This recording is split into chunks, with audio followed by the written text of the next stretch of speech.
Well, hello. Welcome to another episode of Realty Resources and Reality. My name is Felicia Moore, and I am your host, as well as an associate broker here at Exit Realty West Midtown. And I'm also the director of Community Resources and Engagement. That's because we are here at Exit Realty. We want to reach out to you, the community, and we want to be a resource. So it's not always that you're ready to do something. You may just need information. Please invite me to your small groups, your large groups. I'd love to come talk with you, help you understand real estate as well as help you protect your property once you also get it. Down at the bottom of the screen, you see my email address. Please use it. Give me some show ideas, things that you would like to know that we can deep dive into this show. You can email me at askfelicia at exitrealitywestmidtown.com, or you can text Ask Felicia to 85377. So before we get started, I want you to help me by doing a couple of things. One, liking this video. That means just hitting that thumbs up button so that we can tell people that you like this content, and YouTube will tell other people to consider checking it out. Also, we're asking you to subscribe. We have a goal before the end of this year, and we really want to make it. So please hit that subscribe button, hit that bell for all notifications so you'll know when there's a new show, whether you catch it at the time that we play it or you can watch it at your own leisure. And then finally, if you know someone who is renting, share it.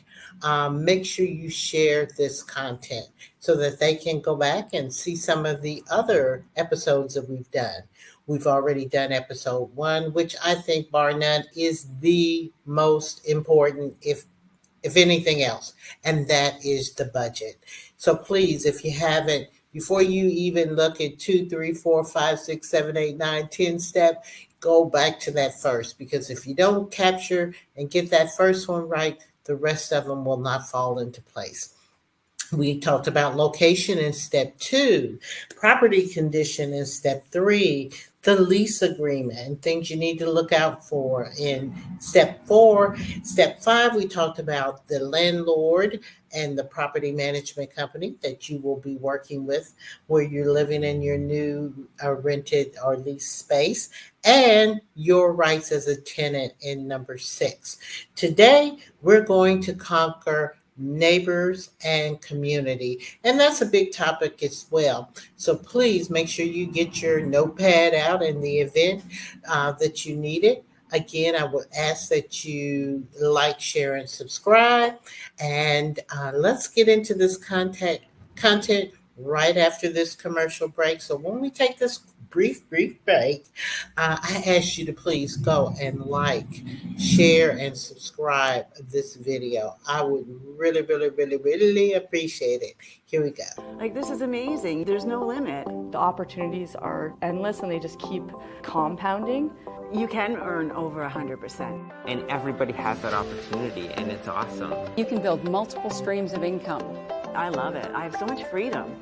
What I love about Exit is the camaraderie. I have a network of other broker owners that are truly supportive.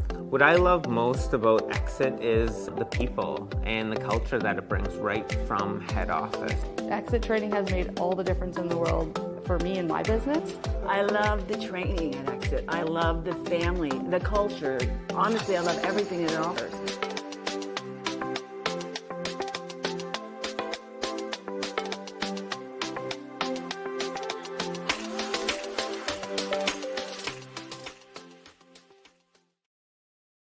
And we're back. I hope you like, share, and subscribe. So let's get into the content for today. We're on tip number 7, neighbors and community. And so we're going to start with the negative things that you should be looking for, and then the positive. We want to end this show on a good positive. So as you have gotten your budget together, you found the location, you've done all the tips, tip 3, property condition, you reviewed and read and understand the lease agreement, you've done the property management research to make sure you're not going to get with some crazy psycho landlord, and you know your rights as a tenant, next thing you need to do is look at your neighbors and your community. And so here's where we're going to do on that.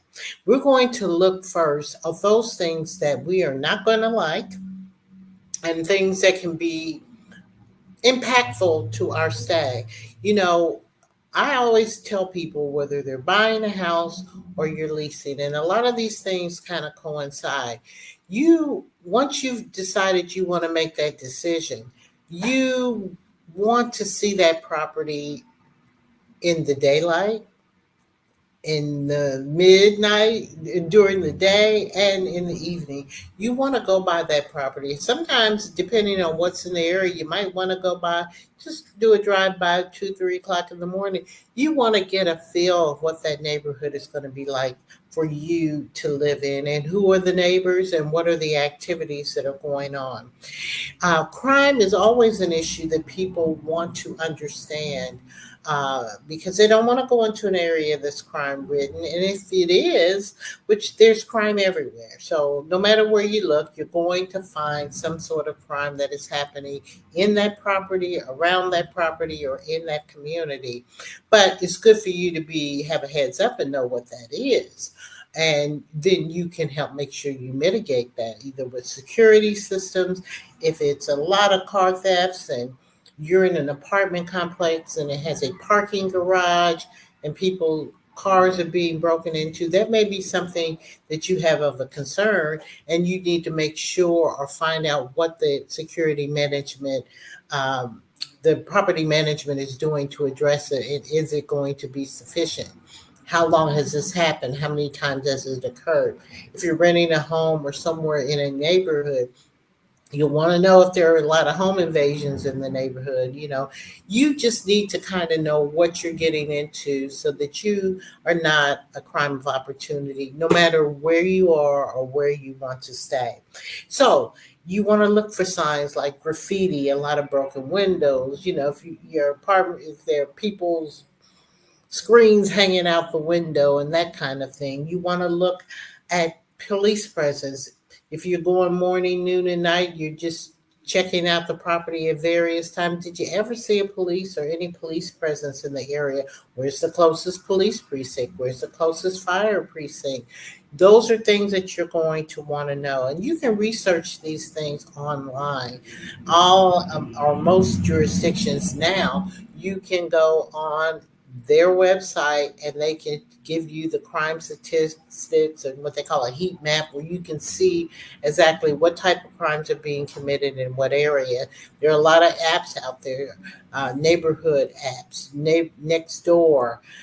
You'll want to research that and look and see what the neighbors are saying. Is it noisy? Is there excessive traffic? Now, traffic is everywhere.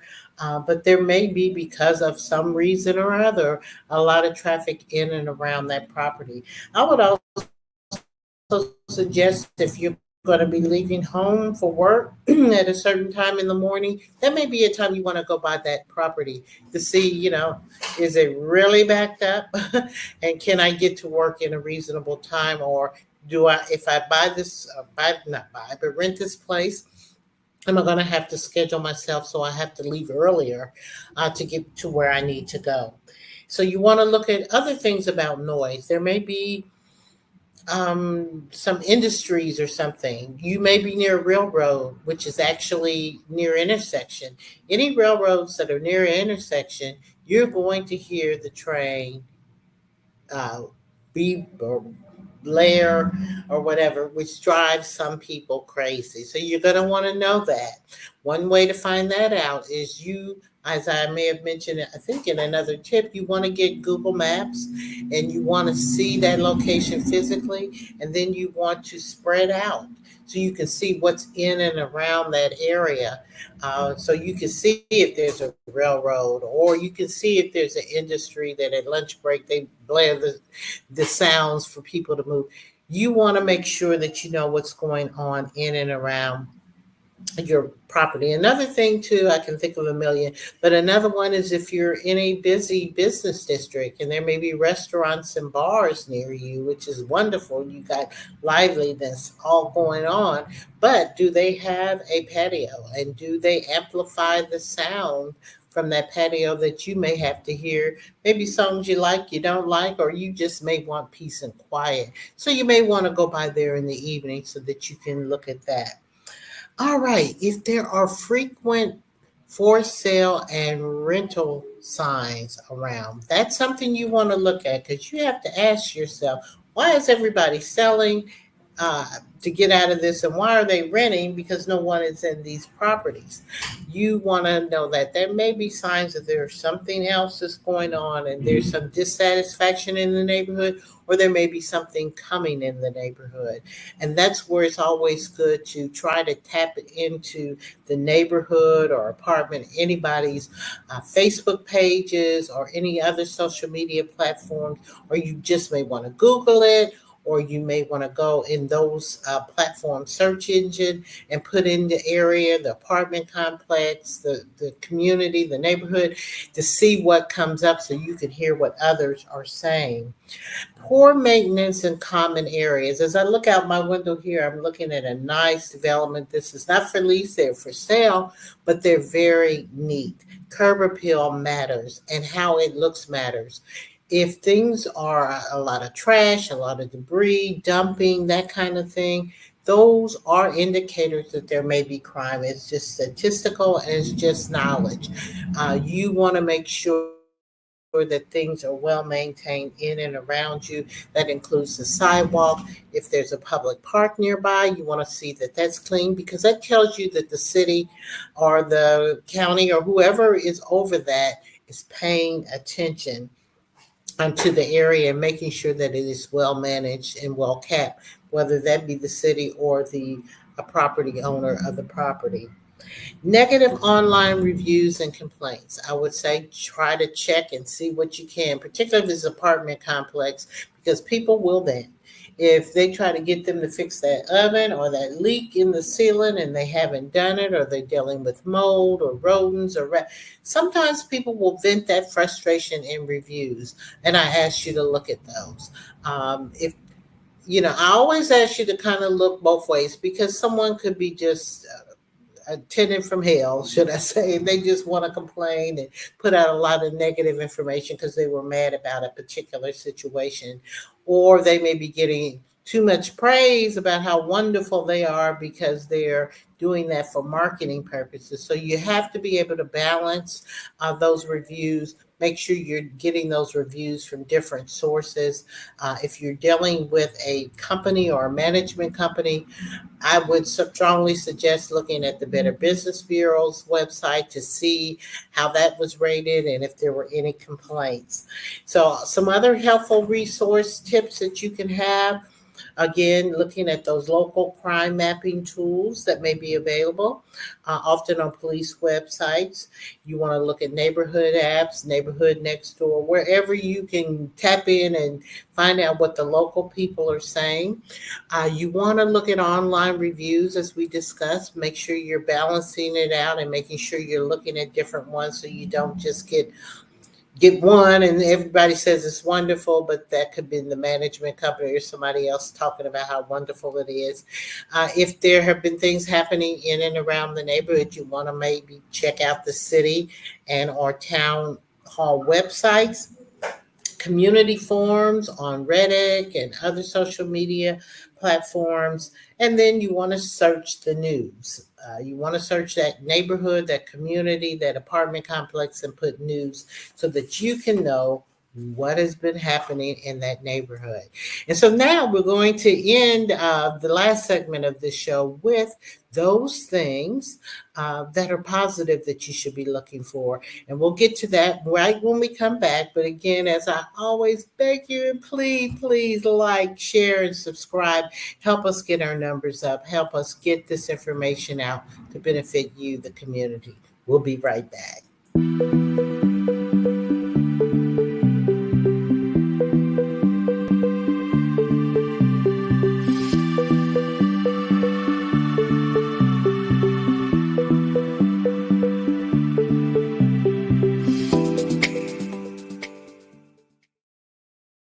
All right, we're right back and we're going to keep on with our tip number 7, neighbors and community.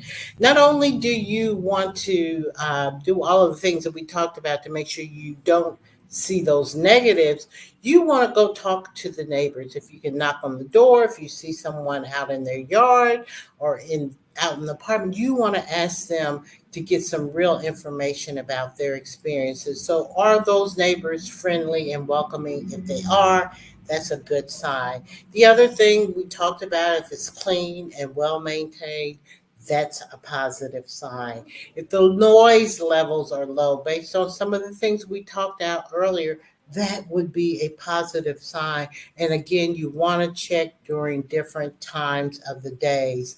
And before I get on to the last two, I'm going to take a quick break, but I want you to think about how you can make sure that you can get these things done.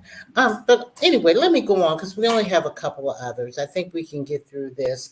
Accessible amenities. Is there a grocery store in the area? Can you get to it? Does it take a long time to be able to do that? I want to talk more about this, so let's take a quick break. Tired of living paycheck to paycheck? With Exit Realty's residual income, you do the work once and get paid over and over. Learn how at joinexitrealty.com.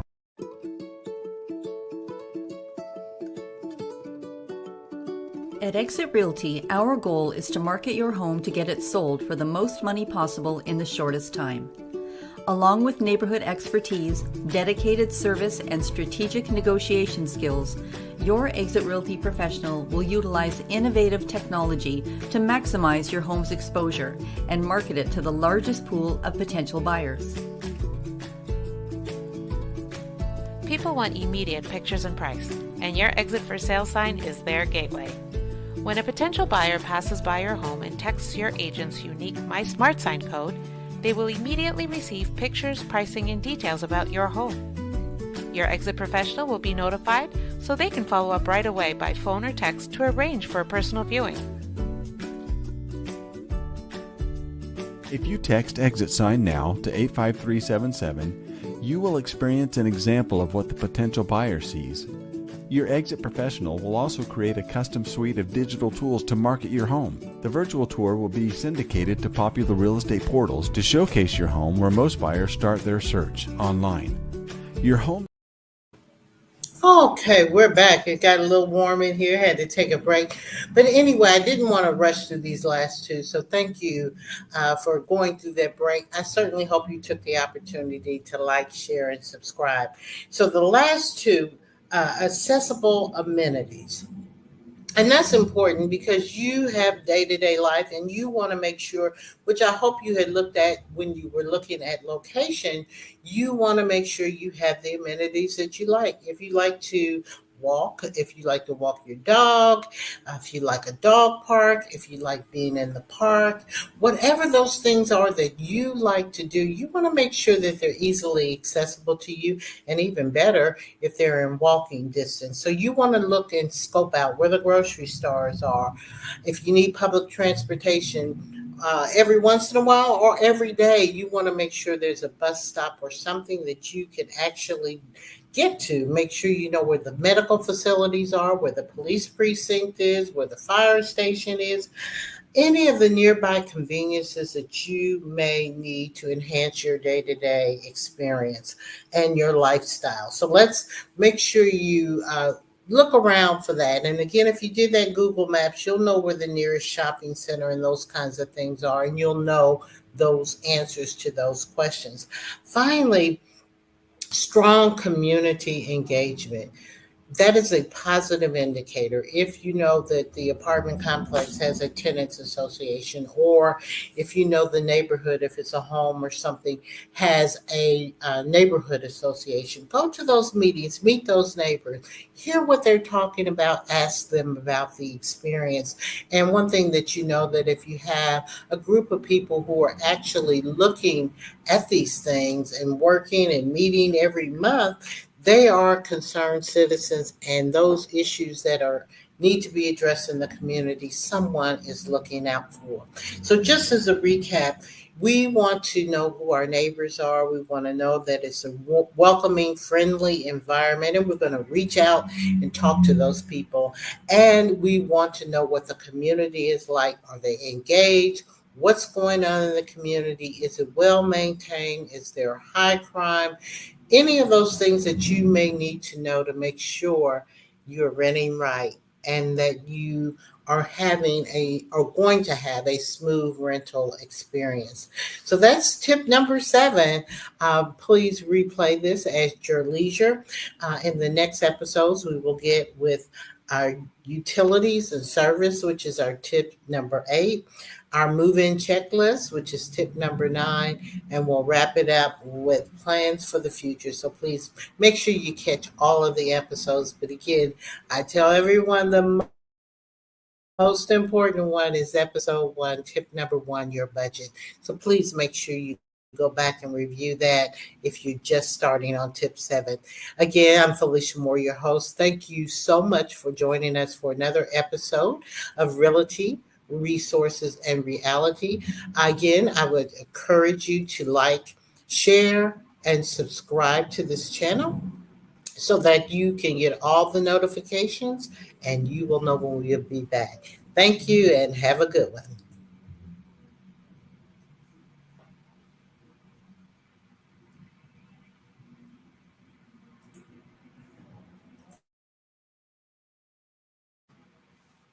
Whew.